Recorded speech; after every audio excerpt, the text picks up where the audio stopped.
Stock మార్కెట్‌లో 90% మంది అసలు డబ్బులు ఎందుకు కోల్పోతారు? నాకు గూడా అదే భయం ఉంది. అందరికీ అదే భయం ఉంది. దీనికి మీరు ఆన్సర్ చెప్పండి. స్టాక్ మార్కెట్ అనంగానే ఫస్ట్ మనకు గుర్తొచ్చేది ఇక డబ్బులు ఈజీగా వచ్చేస్తాయని. అంటే యెస్. ఎరేసి సొరను పట్టేద్దామని. ఎగ్జాక్ట్‌లీ. మా ఇంకా కొంచెం లాంగ్వేజ్‌లో చెప్పాలంటే ఎంట్రుకేసి కొండలు లాగేద్దామని లాగినట్టు. చూస్తాం. కానీ ఆ సొరమన్న లాగేస్తది చివరికి. ఎగ్జాక్ట్‌లీ. సో, మీరు 10 బా మందిని, చెప్పారు. 100 మందిని మీరు హ్మ్. టచ్ చేస్తే ఓకే. స్టాక్ మార్కెట్ అనంగానే సగం మంది ఎళ్ళిపోతారు ఫస్ట్. అవును. మిగతా సగంలో పోయినోళ్ళే కనపడతారు అవును. మీకు. అవును. So, everybody has a story. Yes. అది ఎవరి లైఫ్. నిజంగా నేను ఎంతో మందితో మాట్లాడా కదా! నాకెవ్వరు గూడా నేను ఇగో ఈ ఇల్లు కట్టాను, స్టాక్ హ్మ్. మార్కెట్‌లో ఇన్వెస్ట్ చేశాను హ్మ్. చెప్పినోడు ఒక్కడు లేడు హ్మ్. నాకు. హ్మ్. అవునండి. అంటే ఏంటంటే మన మైండ్ సెట్ ఎట్లా ఉండాలి దీనిలోకి ఎంటర్ కావాలంటే? అంటే ఇక్కడ ఫస్ట్ ఆఫ్ ఆల్ అండి స్టాక్ మార్కెట్‌ని అర్థం చేసుకోవాలండి. అంటే రైట్. స్టాక్ మార్కెట్ అనేది బిజినెస్ మీద బిజినెస్ చేయటం. ఓకే.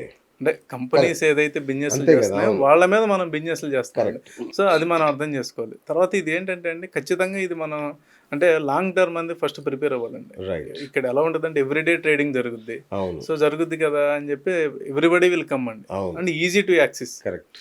సో, ఇక్కడేమవుతుంది ఎప్పుడైతే ఇన్వెస్టర్‌గా మొదలైన ప్రయాణం ఫస్ట్ లాంగ్ టర్మ్ ఇన్వెస్టర్ అని వస్తాడండి. అవును. 5 ఇయర్స్ అంటాడు. అవును. తర్వాత 1 ఇయర్‌కొస్తాడు. అవును. తర్వాత 3 మంత్స్‌కొస్తాడు. 3 అవును. డేస్‌కొస్తాడు. ఎవ్రీడే వాచ్ చేయడం మొదలుపెడతాడు. So, correct. డెఫినెట్‌గా ఎప్పుడైతే మనం వాచ్ చేయడం మొదలుపెట్టామో ఖతం. డెఫినెట్‌గా emotions will drive. Correct. So, అక్కడ నుండి ఇక ఒక్కొక్క స్టెప్ మెల్లమెల్లగా, మెల్లమెల్లగా దిగిపోతా ఉంటారు. సో, అంటే ప్రాపర్ నాలెడ్జ్ ఒకటి. At the okay. Same time ఏంటంటే దాని గురించి అర్థం చేసుకోకపోవటం. ఓకే. ఈ 2 కూడా ఎక్కువ మంది లాస్ అవుతారండి. అంటే ఓకే. క్లారిటీ లేకపోవటం. కరెక్ట్. కరెక్ట్. అసలు మార్కెట్ అంటే ఏంటి? మార్కెట్‌లో మనం చేయాల్సినేంటి? చేయకూడనియి ఏంటి? ఏంటి? ఇది క్లారిటీ ఉండదండి చాలా మందికి. ఓకే. సో, యాక్సిస్ ఉంది గదా! అని అన్నీ మనం చేయొచ్చనుకుంటారు. అది. అలా చేయడానికి ఉండదండి. So, okay. అక్కడే ఎక్కువ మంది నష్టపోతారండి. ట్రేడింగ్ అండ్ ఇన్వెస్టింగ్ 2 ఉంటాయి. ట్రేడింగ్ అవును. Versus investing. అవునండి.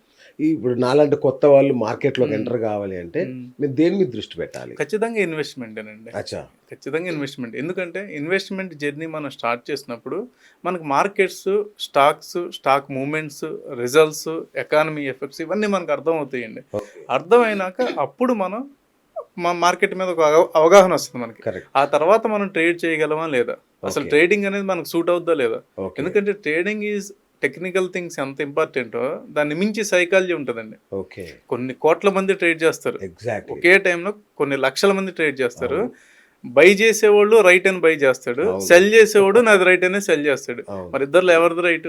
కరెక్ట్. సో, ఇవన్నీ సైకాలజీ అండి. హ్మ్. సో, ఇది తెలియాలి అంటే ఖచ్చితంగా జర్నీ ఎప్పుడు కూడా ఇన్వెస్ట్‌మెంట్‌తోనే మొదలుపెట్టాలి. రెండోదేంటంటే మనం కూడా ట్రేడింగ్‌లో చూస్తున్నాం. సెబీ చెప్పింది మనకు రెగ్యులర్‌గా పేపర్‌లో చూస్తున్నాము, న్యూస్‌లో చూస్తుంటాము. సో, 90% ఫెయిల్యూర్ రేటే అవును. ఉంటదండి. అవును.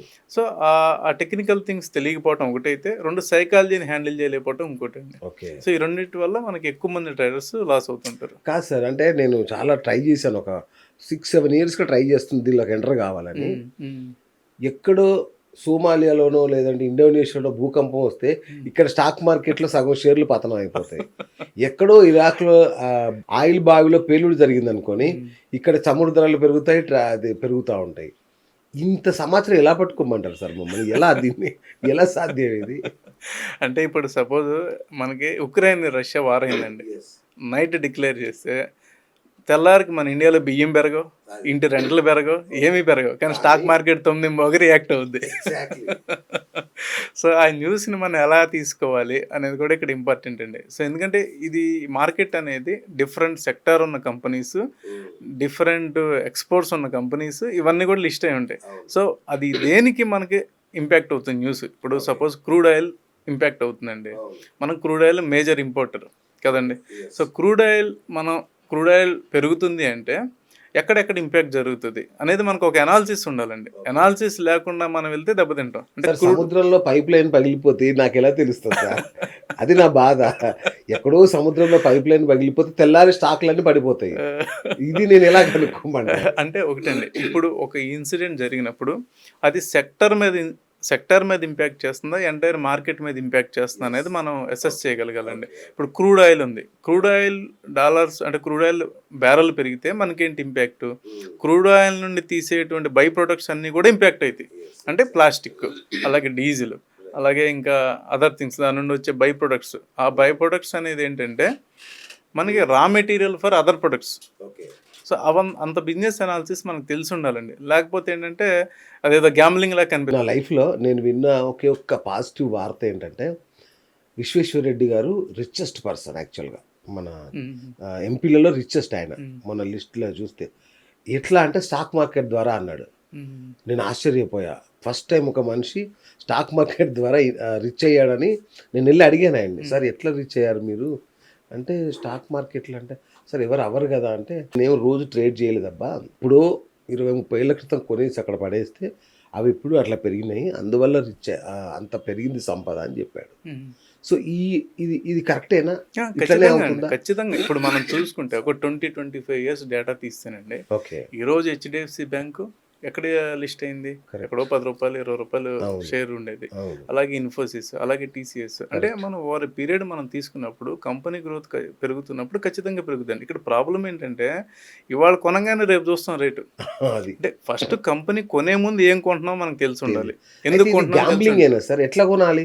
హెచ్డిఎఫ్సి ₹10 ఉన్నప్పుడు అది అంత పెద్ద స్టాక్ అవుద్దని నా ఊహకు కూడా అందదుగా. సార్ మీకే కాదు కంపెనీ ప్రమోటర్ కూడా తెలియదు. ఎగ్జాక్ట్లీ.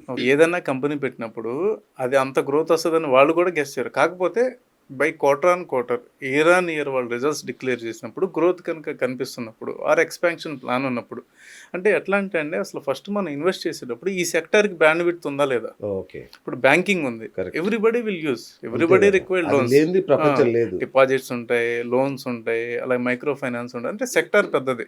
ఈ సెక్టార్లో గ్రోత్ పొటెన్షియల్ ఉంటుంది.